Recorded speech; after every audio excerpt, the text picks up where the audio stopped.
ఆ కన్యక పేరు మరియ. ఆ దూత లోపలికి వచ్చి ఆమెను చూచి, దయాప్రాప్తురాలా, నీకు శుభము, ప్రభువు నీకు తోడై ఉన్నాడని చెప్పాడు. ఆమె ఆ మాటలకు బహుగా తొందరపడి ఈ శుభవచనం ఏమిటో అని ఆలోచించుకొనుచుండగా దూత, మరియా, భయపడకుము, దేవుని వలన నీవు కృప పొందితివి. ఇదిగో నీవు గర్భం ధరించి కుమారుని కని ఆయనకు యేసు అని పేరు పెట్టుదువు. ఆయన గొప్పవాడై సర్వోన్నతుని కుమారుడు అనబడును. ప్రభు అయిన దేవుడు ఆయన తండ్రి అయిన దావీదు సింహాసనమును ఆయనకిచ్చును. ఆయన యాకోబు వంశస్థులను యుగయుగములు ఏలును. ఆయన రాజ్యం అంతము లేనిదై ఉండునని ఆమెతో చెప్పాను. అందుకు మరియా, నేను పురుషుని ఎరుగనిదాననే, ఇదేలాగు జరుగునని దూతతో అనగా, దూత, పరిశుద్ధాత్మ నీ మీదికి వచ్చును, సర్వోన్నతుని శక్తి నిన్ను కమ్ముకొనును గనుక పుట్టబోవు శిశువు పరిశుద్ధుడై దేవుని కుమారుడు అనబడును. దేవుని యొక్క పరిశుద్ధమైన నామానికి మహిమ కలుగునుగాక. ఈ యొక్క వాక్యాన్ని ముందుగా మీరు మొదటి 2వ వారంలో విని ఉండవచ్చని నేను అనుకుంటున్నాను. పోయిన వారంలో కాక అంతకుముందు వారము నక్షత్రము గురించి మీకు చెప్పి ఉన్నాం. వేదంలో 4 విధములైన నక్షత్రములు కలవని. ఈ యొక్క దినమందు ఈ యొక్క 4 విధములైన నక్షత్రముల గురించి ఆ బెత్లెహేములోనే యేసు ఎందుకు జన్మించాలని గడిచిన ఆ 2 వారాల క్రితం కొన్ని మాత్రమే విని ఉన్నారు. ఇంకా 4 ముఖ్యమైన కారణములు ఉన్నందువలన యేసు బెత్లెహేములో జన్మించినట్లుగా చరిత్ర రూపముగా చెప్పబడినది. ఆ యొక్క బెత్లెహేములో యేసు ఎందుకు జన్మించాడో ఆ కార్యముల గురించి, ఈ మరియా పొందుకున్న ఆ 7-8 ఆశీర్వాదములు మన జీవితంలో మనం ఎలాగ పొందుకోవాలో చెప్పి నా యొక్క మాటలు నేను ముగించాలని ఎంతగానో ఆశపడుతున్నా. విశ్వాసులైన వారందరూ క్రీస్తు యొక్క జనన దినమును గురించి తెలుసుకోవాలని ఆశ కలిగిన వారు శ్రద్ధా భక్తులతో మీ యొక్క మనసును, మీ యొక్క దృష్టిని చెప్పబడే మాటల వైపు తిరిపినట్లయితే దేవుడు మీకు వినగలిగిన శక్తిని, గ్రహించగలిగే మనసును నిశ్చయముగా అనుగ్రహిస్తాడు. దేవుని యొక్క పరిశుద్ధమైన నామానికి మహిమ కలుగునుగాక. ఈ యొక్క వాక్యమును మనము మొదటిగా మనం చదివినట్లయితే ఇక్కడ ఒక కుమారుడు మాత్రమే జన్మించుచున్నాడు. ఎందుకు కుమార్తె జన్మించట్లేదు? కుమార్తె మనకు అనేకులు కూడా తల్లిదండ్రులు ఏమని భావిస్తారంటే, ఎక్కువ కుమారుడు పుడితేనే, మగబిడ్డ ఉంటేనే మంచిదని ప్రతి ఒక్క తల్లి అయినా తండ్రి అయినా మగబిడ్డ కొరకు ఎదురు చూస్తారు. అవునా కదా? అవునా కదా అండి? మగపిల్లోడు కావాలనుకుంటారు. ఏ ఒక్కరు ఆడపిల్లని ఇష్టపడరు. ఎందుకని ఇష్టపడరండి? చెప్పండి, ఎందుకని ఇష్టపడరు? ఆడపిల్ల ఒక పెళ్ళైన తర్వాత మన ఇంట్లో ఉండదు. ఇంకొకటి ఏంటంటే, ఒక్కసారి ఆడపిల్ల వివాహం అయితే ఆమె వేరే వంశం అయింది. మన వంశం అనేది కొనసాగించబడదు. మన వంశము కొనసాగించబడాలి అంటే మగ సంతానము ఉంటేనే మన వంశం అనేది ఏమైతుంది? నిలబడుతుంది. అదే ఇద్దరు ఆడపిల్లలు ఉంటారు అనుకోండి, ఇంట్లోనే ఆడపిల్లలే ఉన్న మగ పిల్లలే లేరనుకోండి, ఎలాగా వంశం అనేది ఎదగదు. అందువలననే ఏ ఒక్క కుటుంబంలోనైనా కనీసం మాకు ఒక మగ పిల్లాడు ఉంటే చాలని ఎంతో మంది వారి యొక్క వంశాన్ని వయసు అయిపోయిన తర్వాత మా కొడుకు మా బిడ్డ చూస్తాడు, ఎందుకంటే వారసుడు అన్న ఉద్దేశంతో మగ పిల్లవాడు పుడితే మంచిదని అనుకుంటారు. కానీ బైబిల్లో కూడా మగ పిల్లవాడు పుడితే మంచిదని, ఎందుకు మంచిది, మగపిల్లాడు ఎందుకు పుట్టాలి అని కొన్ని సత్యములు చెప్పబడుతున్నది. దాని గురించి జ్ఞాని అయిన సొలొమోను తన యొక్క సామెతలు 17వ అధ్యాయము 21వ వచనంలో మనం చూసినట్లయితే కుమారుని గురించి చెప్పబడుచుంది. చదవండి. బుద్ధిహీనుని కనిన వానికి వ్యసనము కలుగును, తెలివి కలిగిన వాని తండ్రికి సంతోషము, తెలివి లేని తండ్రికి, చదవండి మళ్ళీ, బుద్ధిహీనుని కనిన వానికి ఏం కలుగుతుంది? వ్యసనము కలుగుతుంది. తెలివి లేని వాని తండ్రికి సంతోషము లేదు.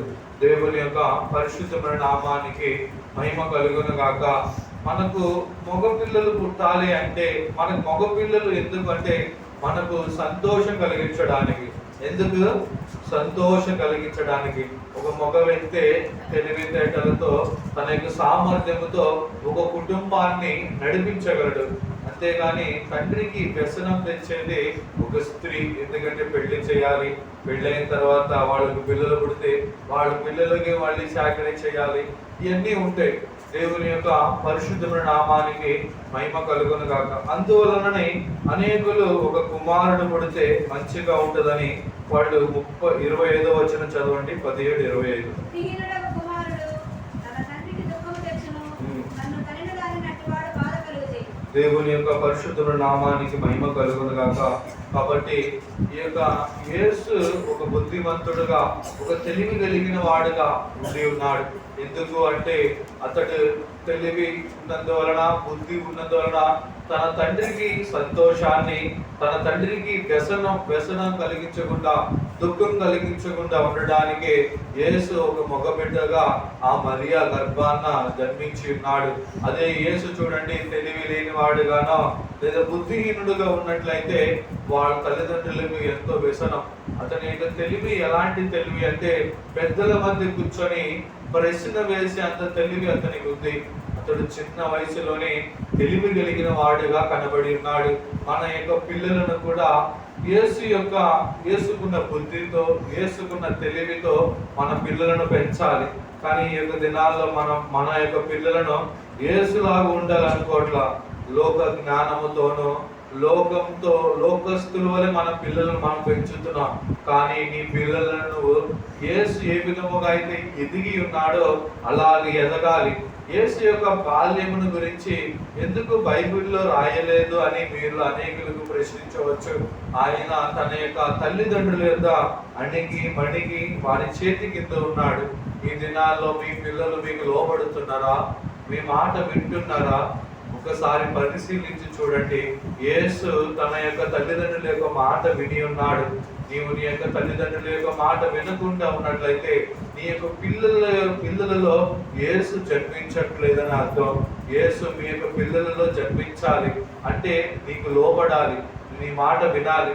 ఇప్పుడు అన్నం తినడానికి మంచినీళ్ళు అడుగుతుంటే కూడా మీ యొక్క పిల్లలు ఏం చేయట్లేదు, మీకు తీసుకొచ్చి ఏం చేయట్లేదు, తెచ్చుకో నాన్న, పోయి తెచ్చుకోపో, చేసుకోవా, అది కూడా నేను చేయాలా అని అంటున్నాను. కానీ యేసు ఆయన బుద్ధితో, తెలివితేటలతో తన తల్లిదండ్రులతో వ్యవహరించాడు, తన తోటి వారితో వ్యవహరించాడు. కాబట్టి ప్రియమైన వాళ్ళరా, నీ యొక్క పిల్లలను యేసు వలె, యేసు ఏ విధంగా చిన్న వయసులో ఎదిగి ఉన్నాడో అదే విధంగా నీ పిల్లలను పెంచాలి. దేవుని యొక్క పరిశుద్ధమైన నామానికి మహిమ కలుగును గాక. కాబట్టి తన తల్లిదండ్రులకి దుఃఖం కలిగించకుండా ఒక మగ బిడ్డగా యేసు ఆ మరియాకు జన్మించి ఉన్నాడు. నీ పిల్లల కన్నది నీకు దుఃఖం ఉందా, సుఖం ఉందా? ఒక వయసు వచ్చినప్పుడు ఒక తల్లి చెప్పింది, నా కొడుకుని కన్నా నాకేం సంతోషం లేదు, నాకు దుఃఖమే నాకు కనబడుతుంది అని చెప్పి బాధపడతారు. కానీ యేసు ఆ మరియాకు గడుపున జన్మించడం వలన ఆమెకు దుఃఖం కలిగించలా, దుఃఖం కలిగించిన వారి యొక్క దుఃఖాన్ని నివారించడానికి మగ శిశువు పుట్టి ఉన్నాడు. దేవుని యొక్క పరిశుద్ధమైన నామానికి మహిమ కలుగును గాక. నీ కడుపును పుడుతున్న నీ కుమారుడు కుమార్తె నీ దుఃఖం తీసేది కాకుండా దుఃఖపరుస్తున్నారు. దేవుని యొక్క పరిశుద్ధమైన నామానికి మహిమ కలుగును గాక. కాబట్టి మీ యొక్క పిల్లల నిమిత్తము మీరు అధికముగా ప్రార్థించాలని మనవి చేస్తున్నాం. ఇంకా ఈ యొక్క 4 విధములైన నక్షత్రములు, ఆస్ట్రాలజీ ఖగోళ శాస్త్రంలో నక్షత్రం అనేది ఒకే కలర్ లో ఉంటుందా, వేరే వేరే కలర్ లో ఉంటుందా? హల్లెలూయా. నక్షత్రం ఒకే కలర్ లో ఉంటుందా, వేరు వేరు కలర్ లో ఉంటుందా?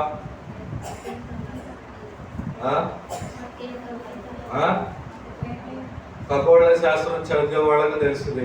ఆస్ట్రాలజిస్ట్ అంటే అది ఒక కోర్స్, చదివిన వాళ్ళకి తెలుస్తుంది. విశ్వం గురించి ఒక కోర్స్ ఉంది. నక్షత్రం అనేది ఒకే కలర్ లో ఉంటుందండి, ఎన్నో కలర్లలో ఉంటుంది. అది ఆ కలర్ల గురించి వర్ణించడానికి సమయం సరిపోదు.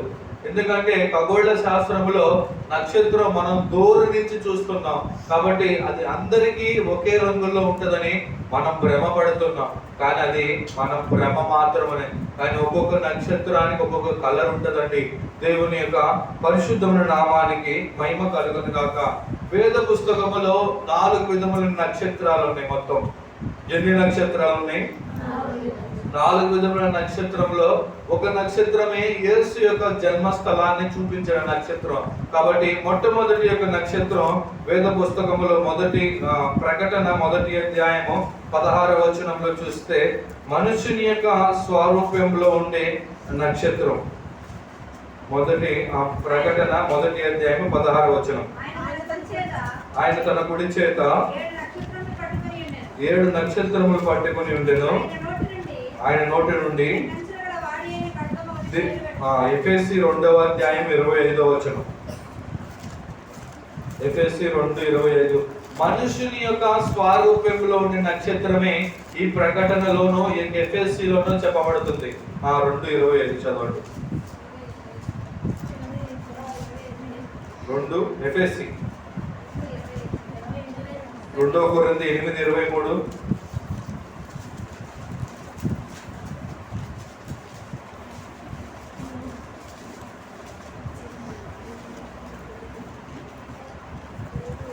కొరింథీ 2:23 8:23 సారీ. 2 కొరింథీ 8:23 లేదా?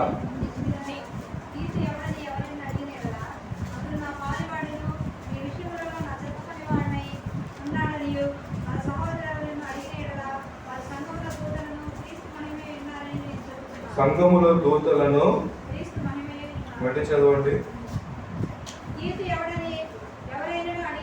తీతు ఎవడని ఎవరైనా అడిగిన ఎడల అతడు నా పాలివాడును, నీ విషయంలో నా పనివాడి ఉన్నాడని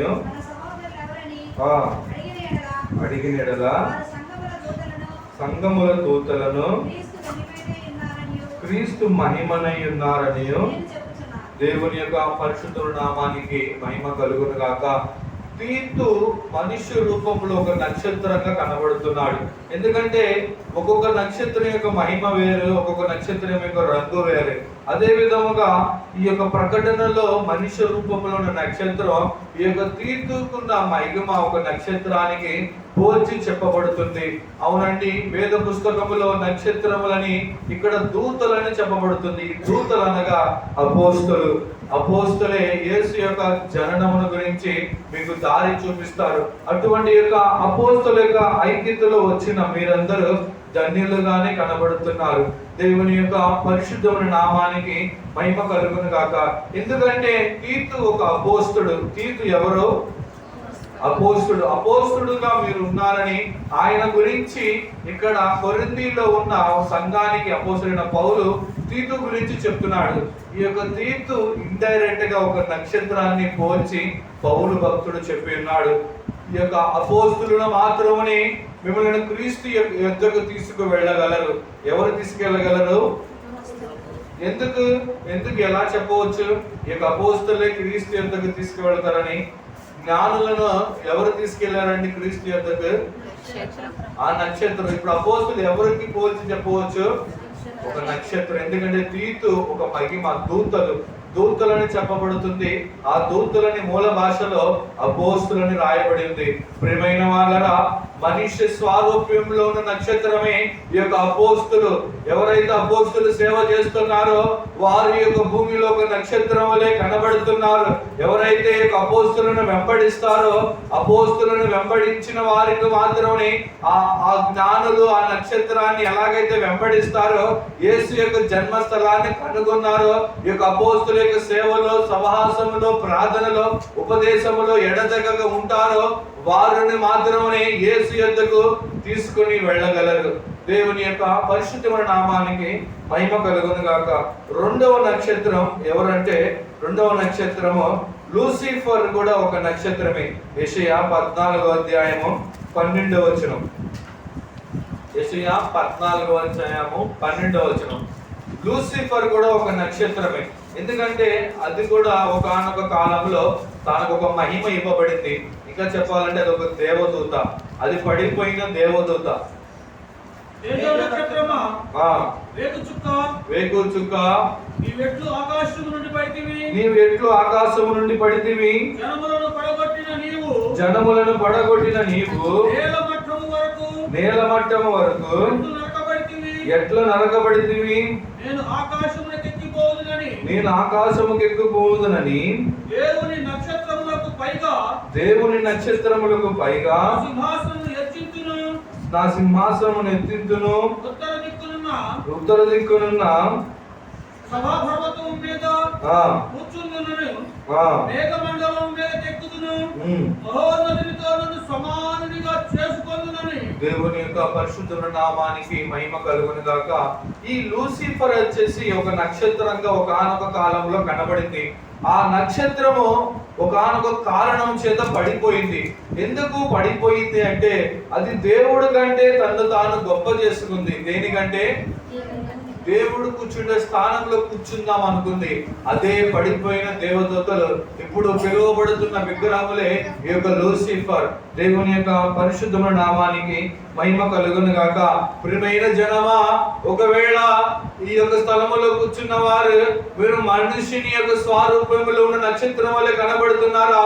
లేనట్లయితే తన యొక్క స్థానమునకు మించి, తన యొక్క ఘనతకు మించి, తన మహిమకు మించి తను తాను హెచ్చించుకొని ఆ యొక్క సభా పర్వతం మీద కూర్చునటానికి ఇష్టపడుతున్న లూసిఫర్ వలె మీరు కనబడుతున్నారా? ఎవరి జీవితంలో అయితే గర్వం ఉంటుందో, ఎవరి జీవితంలో అయితే అహంకారం ఉంటుందో, దేవుడితో వారు సమానముగా పోల్చుకుంటారో వారే యొక్క లూసిఫర్ నక్షత్రంకు సంబంధించిన వారు. అటువంటి వారు ఎవరైనా ఉన్నట్లయితే నీవు లూసిఫర్ నక్షత్రముగా కాదు ఉండవలసినది. నీవు కూడా ఒక నక్షత్రంగా ఉండాలి. అది ముందు నేను చెప్తా ఏ నక్షత్రంగా ఉండాలి. దేవుని యొక్క 19వ వచనం చదవండి. నీవు సమాధి పొందక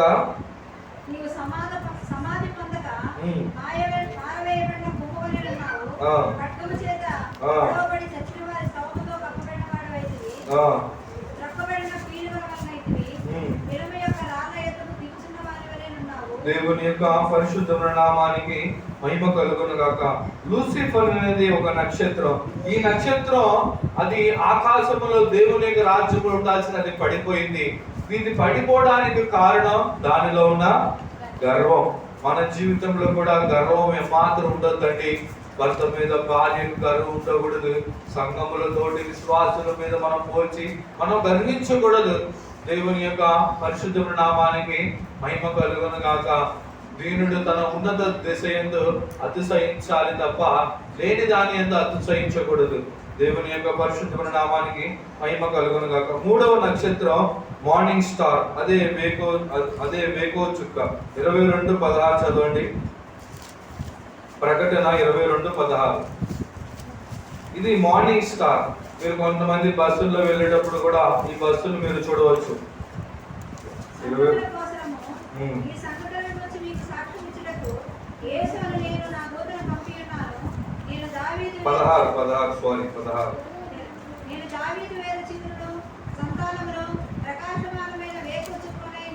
ప్రకాశమానమైన వేకువ చుక్క. దేవుని యొక్క పరిశుద్ధ నామానికి మహిమ కలుగును గాక. ఈ వేకువ చుక్కను ఇంగ్లీష్ లో ఏమని చదువుతున్నారు? Morning star. దేవుని యొక్క పరిశుద్ధ నామానికి మహిమ కలుగును గాక. ఈ వేకువ చుక్కే ప్రభువైన యేసుక్రీస్తు. ఎవరు?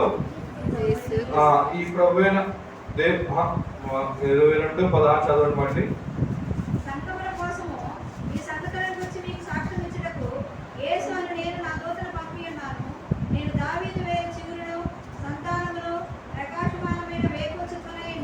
దేవుని యొక్క పరిశుద్ధ నామానికి మహిమ కలుగును గాక. ఇది ఒక నక్షత్రం.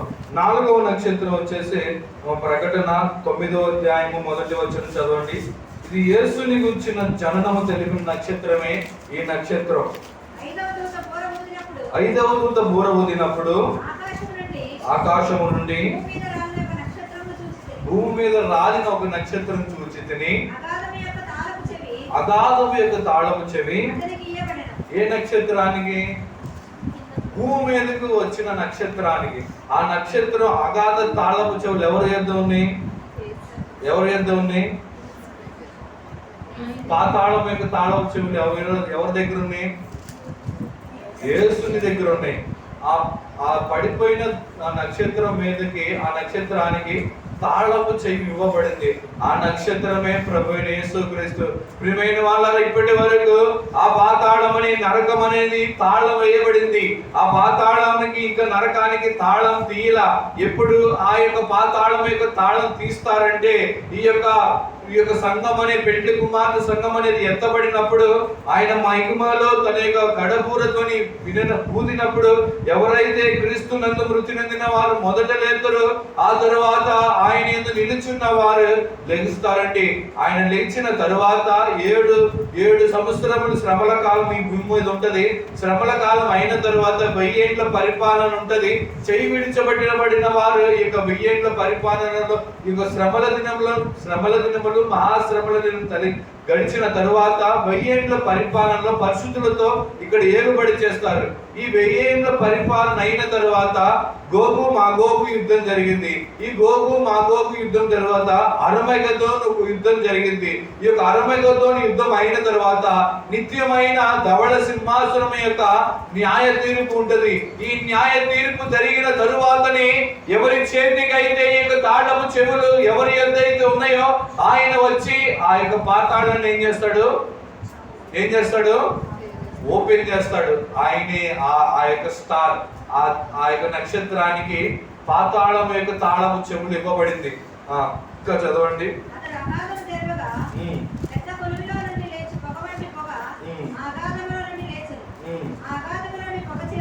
పొగ చేత సూర్యుని పొగలో నుండి మిడతలు యోబు 38వ అధ్యాయం 7వ వచనం చదవండి.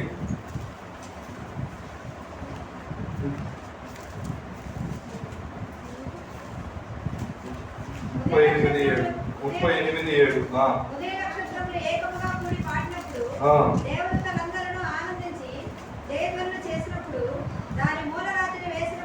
దేవుని యొక్క పరిశుద్ధమైన నామానికి మహిమ కలుగును గాక.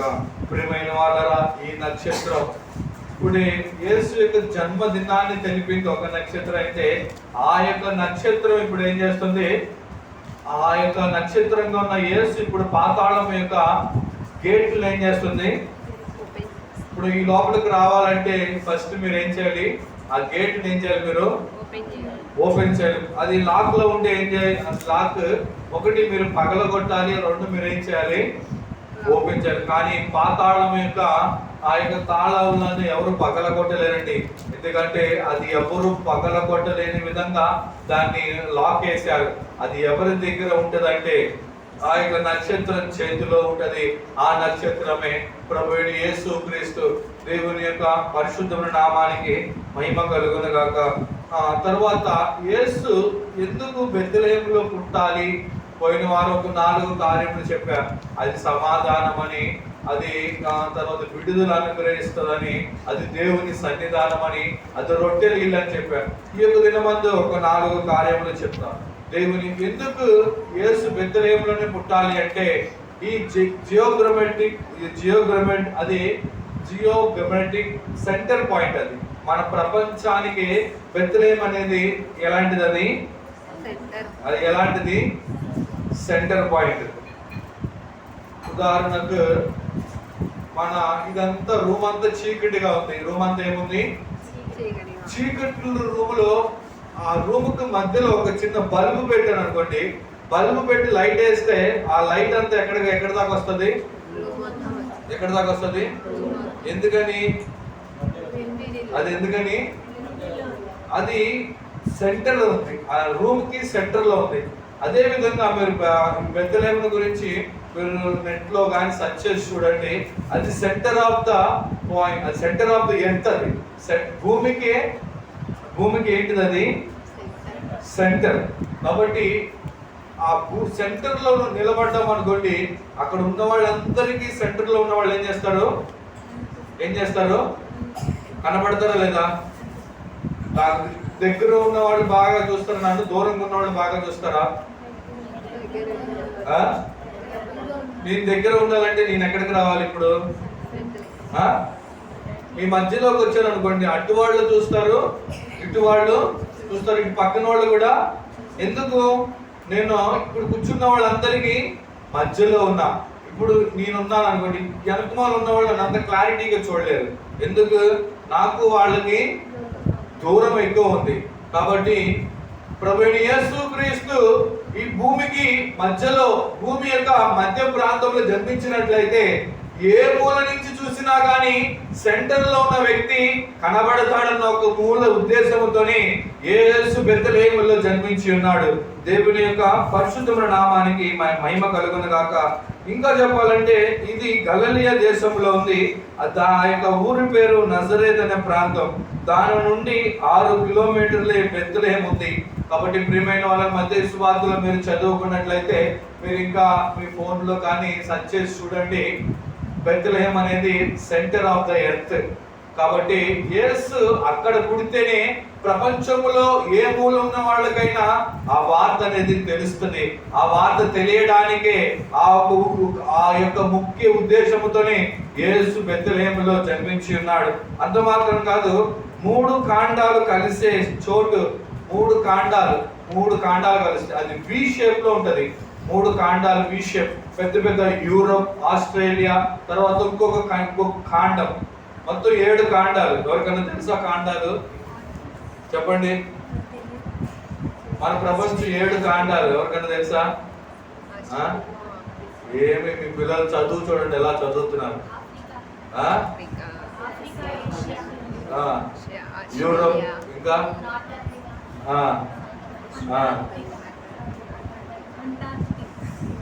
సరే ఏదో ఒకటి ఎలాగోలా 4 కాండాల పేరు చెప్పారు. ఈ బెత్లెహేమ్ వచ్చేసి ఈ 3 కాండాల వైపు చూస్తే వి ఆకారంలో ఉంటది. అంటే 3 కాండాలకు సమీపంగా ఉండేది ఈ యొక్క బెత్లెహేము. అంత మాత్రం కాదు, యూరప్, ఏషియా, ఆఫ్రికా ఈ 3 కాండాలతో కలిసేది వి షేప్. మూడవది, ఈయన ఎందుకు బెత్లెహేములో జన్మించాడు అంటే అన్ని జనులందరూ మధ్యలో ఈయన జన్మించాలి. ఎక్కడ జన్మించాలి? యెహెజ్కేలు 5వ అధ్యాయము 5వ వచనం. ఈయన ఎందుకు ఇక్కడ జన్మించాలి అంటే ఈ ఆఫ్రికా, తర్వాత యూరోప్, తర్వాత ఏషియా ఈ 3 కాండాలు వచ్చేసి అన్య దేశాలు. యేసు అంటే ఎవరో తెలియని దేశాలు. ఈ అన్ని జనుల మధ్యలో యేసు జన్మించాలని పాత నిబంధన కాలంలో ఉన్న ప్రవక్తలు ప్రవచించి ఉన్నారు. యెహెజ్కేలు 5వ అధ్యాయం 5వ వచనం. యెహోవా ఇలాగ సెలవిస్తున్నాడు. ఏమని? ఇది యెరూషలేమే కదా,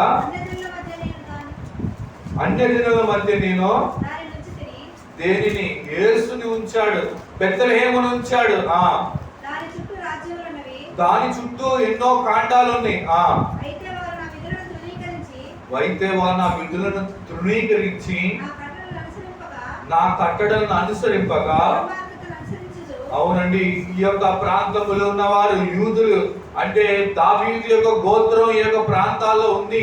అన్ని తెలిసిన వారు ఇప్పుడు ఆ కట్టడాలు, ప్రమాణాలు, న్యాయ విధులు, సత్యం అన్ని తెలిసిన వీళ్ళు దీన్ని విడిచిపెట్టేసి జీవిస్తున్నారు. తన యొక్క జనులను, తన యొక్క వంశాన్ని ఏ విధముగా తన వైపుకు మార్చుకోవాలని తండ్రి అయిన దేవుడు తన ప్రియ కుమారుడుగా ఉన్న యేసుని ఆ యొక్క అన్య జనుల మధ్యకు తీసుకువెళితే వాళ్ళు అప్పుడైనా మారుతారని ఒక ఉద్దేశంతో యేసుని ఆ యొక్క బెత్లెహేము యొక్క ప్రాంతంలోనికి తీసుకొని వచ్చి ఉన్నాడు. తర్వాత 4వదిగా ఆయన ఎందుకు అక్కడే జన్మించాలంటే ప్రవచన వాక్యం నెరవేర్చబడడానికి. దేనికి? ప్రవచన వాక్యం నెరవేర్చబడడానికి. మొదటిది అది భూమి యొక్క మధ్య ఉంది కాబట్టి యేసు అక్కడ జన్మించాడు. రెండవది 3 కాండాలు. ఆ 3 కాండాలు కలిసే స్థలములో ఆయన ఉన్నాడు. ఆ మూడవది ఆయన ఎందుకు అక్కడ పుట్టాలి అంటే అన్ని జనుల మధ్యలో ఆయన పుట్టాలన్న ప్రవచనం ఉంది. ఆ మెయిన్ వాళ్ళ వంశం ఉన్న వాళ్ళందరూ కట్టడాలను, ప్రమాణాలను అన్ని మర్చిపోయి ఉన్నారు. తిరిగి జ్ఞాపకం చేసుకుంటారని ఇక్కడ పుట్టారు.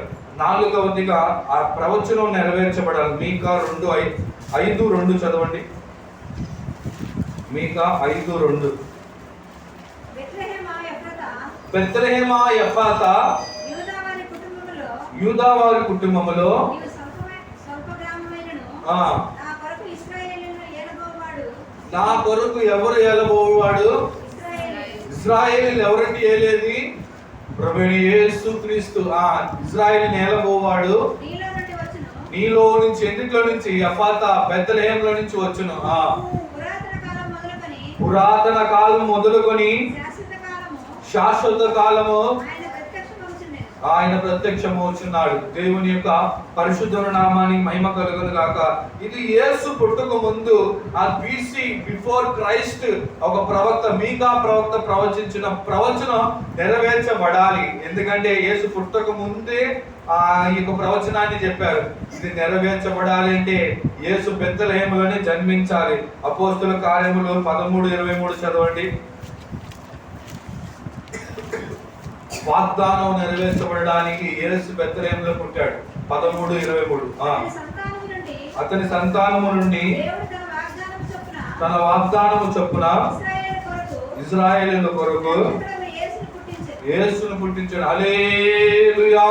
ఈ యొక్క యేసు యొక్క పుట్టుక తెలియకుండా అనేకులు నామకార్థ క్రైస్తవులు వారి యొక్క పారంపర్యాచారముగా వాళ్ళు ఎన్నో సాంప్రదాయాలను, ఎన్నో ఆచారాలను, ఎన్నో పద్ధతులను ఆరాధిస్తున్నారు. కానీ వాళ్ళు ఆరాధించుచున్న ఆరాధనలో, వారి యొక్క ఆచార సాంప్రదాయ పద్ధతులలో యేసు ఉండడండి.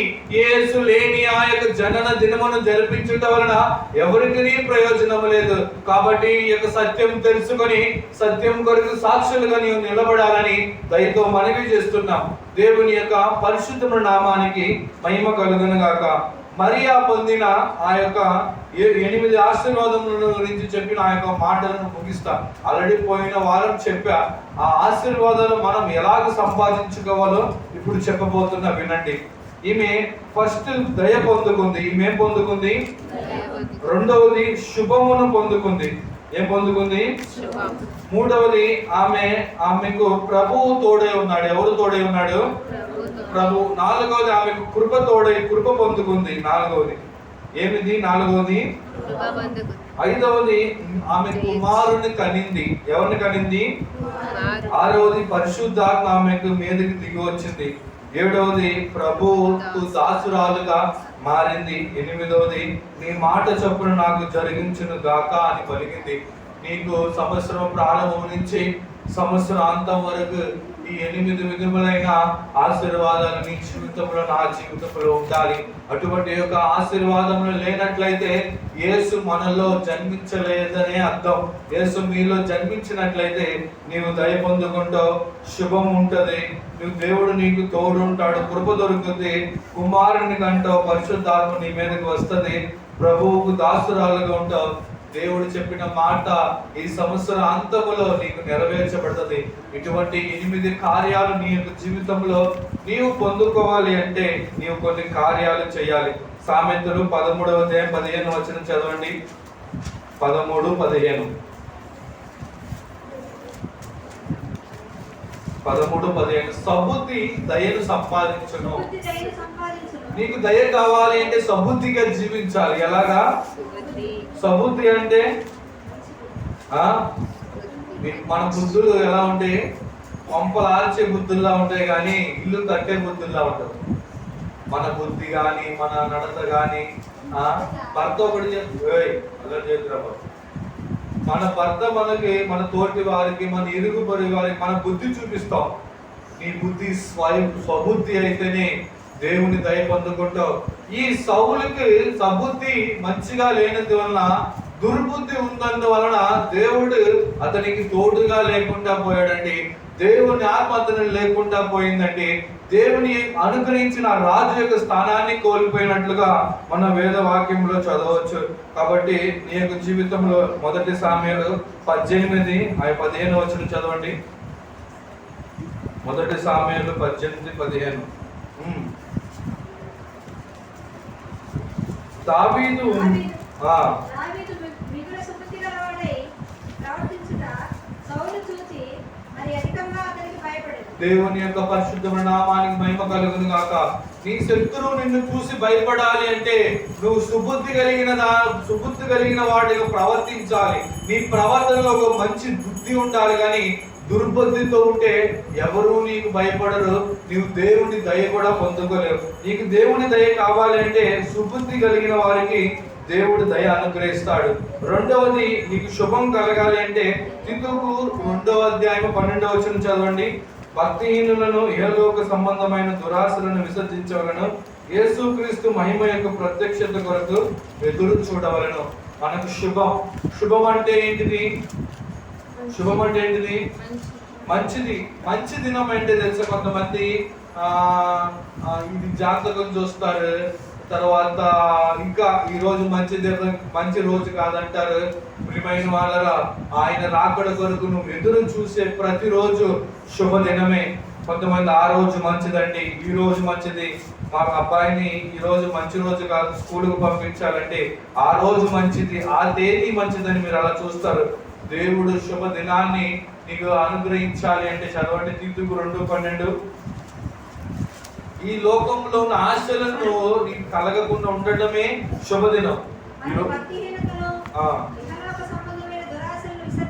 ఎప్పుడైతే నువ్వు వాటిని విసర్జిస్తావో ఆ రోజే నీకు శుభదినం. నువ్వు విసర్జించకుండా దాన్ని ఆశించి అనుభవిస్తున్నావే, అది ప్రతి ఎన్ని దినాలు అనుభవించినా అన్ని దినాలు చెడు దినాలే. గడిచిన దినాలను శుభదినంగా భావించావా? నీ శరీర ఆశలను, ఇచ్చలను, కోరికలను విడిచిపెడితేనే అది శుభదినము. అంత మాత్రం కాదు. మూడవది, ఆమె దేవుడు నీకు తోడుగా ఉండాలి అంటే హగ్గయి 2:4 చదవండి.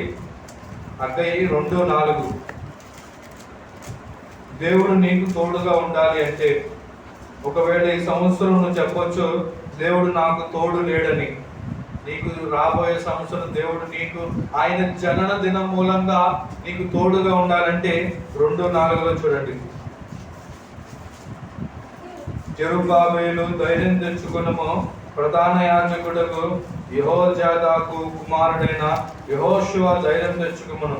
దేశంలోనున్న సమస్త జనులారా ధైర్యం తెచ్చుకొని పని జరిగించుడి, నేను మీకు తోడుగా ఉన్నాను. దేవుని యొక్క పరిశుద్ధమైన నామానికి మహిమ కలుగును గాక. ఎన్నో పనులు ఈ సంవత్సరంలో ఆగిపోయి ఉండవచ్చు, కానీ నూతన 2024లో నీ పని జరగాలి అంటే దేవుడి ద్వారా నువ్వు ధైర్యం తెచ్చుకోవాలి. దేవుడు నీకు తోడుగా ఉంటే ఎంతమంది నీ ప్రమోషన్ ఆపేసినా, నీ ఉద్యోగం నీకు రాకుండా చేసినా, నీ సంబంధం నీకు కలగకుండా చేసినా, ఎవరు ఎంతమంది ఆపినా కానీ పని జరిగించమని దేవుడు చెప్తున్నాడు. దేవుడు నీకు తోడుగా ఉంటే నీ పని ఎంత పెద్ద పనైనా అది ఆగకుండా కొనసాగించి జరిగింది. దేవుని యొక్క పరిశుద్ధుని నామానికి మహిమ కలుగును గాక. అంత మాత్రం కాదు, నీ కృప పొందుకోవాలి అంటే నువ్వు అరుణోదయంలో లెగాలి. ఎప్పుడు లెగాలి? 109 కీర్తన 27వ వచనం. అరుణోదయం అంటే ఎన్నింటికండి? ఎంతమంది లేచారండి ఈరోజు? నిజం చెప్పండి, 4 గంటలకు మీరు లేచారా? ప్రతిరోజు ఒక పెంతెకోస్తు విశ్వాసి అంటే క్రిస్మస్ ను జరుపుకుంటున్నావు అంటే ఎలా తెలుసా? రోజుకి 4 గంటలు లెగిస్తే క్రీస్తు నీ కడుపులో జన్మిస్తాడు. ఏదో స్టార్ పెట్టుకొని కొత్త బట్టలు వేసుకొని ఆ 25వ తారీఖు చర్చికి వెళ్తే యేసు పుట్టినట్టు కాదండి. యేసు భూమి మీద పుట్టాడు. ఆయన ఎందుకు పుట్టాడో మీకు తెలుసు, కానీ నీ కుటుంబంలో పుట్టాడా? నీలో పుట్టాడా? నువ్వు కృప పొందుకుంటేనే యేసు నీ కడుపును కొడతాడు. కృప నీకు కావాలంటే అరుణోదయముని 4 గంటలకు నువ్వు లెగాలి. ఎక్కడ 4 గంటలు? 8 అవుతుంది, 9 అవుతుంది, అయినా కానీ సెలవు వస్తే ఏం చేస్తావు? బెడ్ నుంచి దిగవు. ఎందుకు? ఈరోజు సెలవు అండి. నన్ను ఎందుకు లేపుతున్నావు? లేపద్దు, డ్యూటీ లేదు కదా. సెలవు రోజు కూడా నువ్వు లేకుండా పడుకుంటున్నావు అంటే నీకు ఎలాగ కృప దొరికింది? ఎలాగ నీ యేసు నీ కడుపులో పుడతాడు? మరి ఆ కడుపులో యేసు పుట్టడానికి ఆమె కృప పొందుకుంది. కృప ఏదో సూపర్ మార్కెట్ లో దొరకదండి. కృప ఏదో పుణ్య స్థలాల్లో దొరకదండి. కృప నీవు అరుణోదయమే లేచి నీ పడక గదిలో నీవు మోకాళ్ళేసి దేవుడికి స్తుతిస్తే, నువ్వు కృతజ్ఞతలు చెల్లిస్తే, ఆయన నామాన్ని మహిమపరిస్తే కృప వస్తుంది. ఎప్పుడైతే కృప నీకు తోడుగా ఉంటుందో నీ కడుపులో యేసు జన్మిస్తాడు, నీ కుటుంబంలో యేసు జన్మిస్తాడు, నీ సంఘంలో యేసు జన్మిస్తాడు. దేవుని యొక్క పరిశుద్ధుల నామానికి మహిమ కలుగును. చదవండి 109వ కీర్తన 27. యెహోవావైన నీవే ఆ. దీన్ని చేసుకొనియు వారికి తెలియజేయనట్లు నాకు సహాయం చేయము. నీ కృపను బట్టి నన్ను రక్షించు. ఇది యెహోవాయే చేయాలి.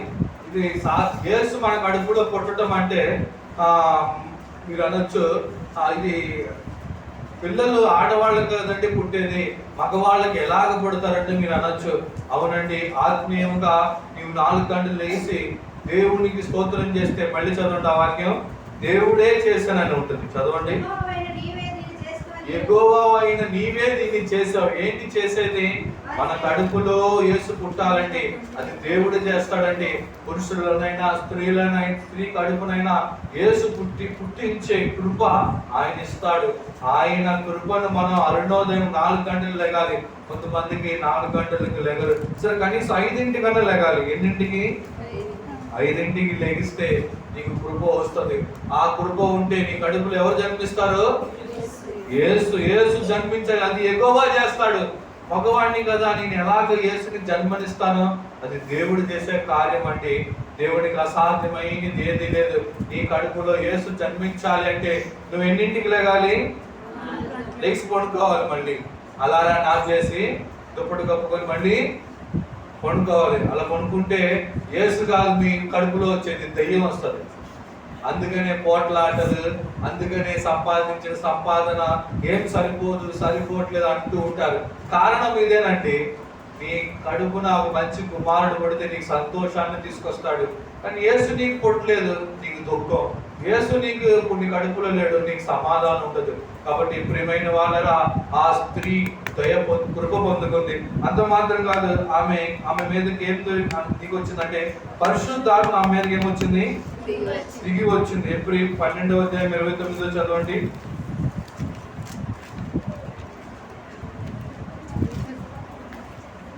ఏప్రిల్ 12:29.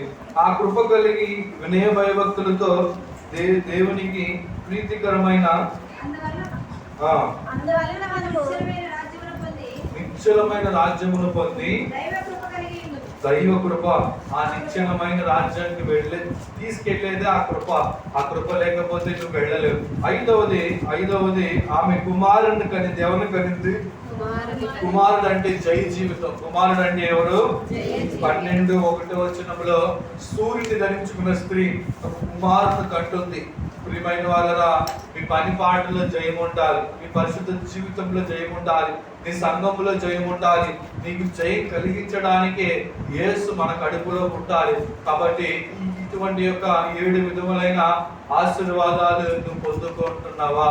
నువ్వు పొందుకోవాలని యేసు యొక్క జన్మం యొక్క ఉద్దేశం. ఒకవేళ ఆయన యొక్క ఉద్దేశం తెలియకుండా ఉన్నట్లయితే మరియా ఆమె అనుభవించింది. నీకు కూడా దయ కావాలంటే 2 నిమిషాలు కళ్ళు మూసుకో.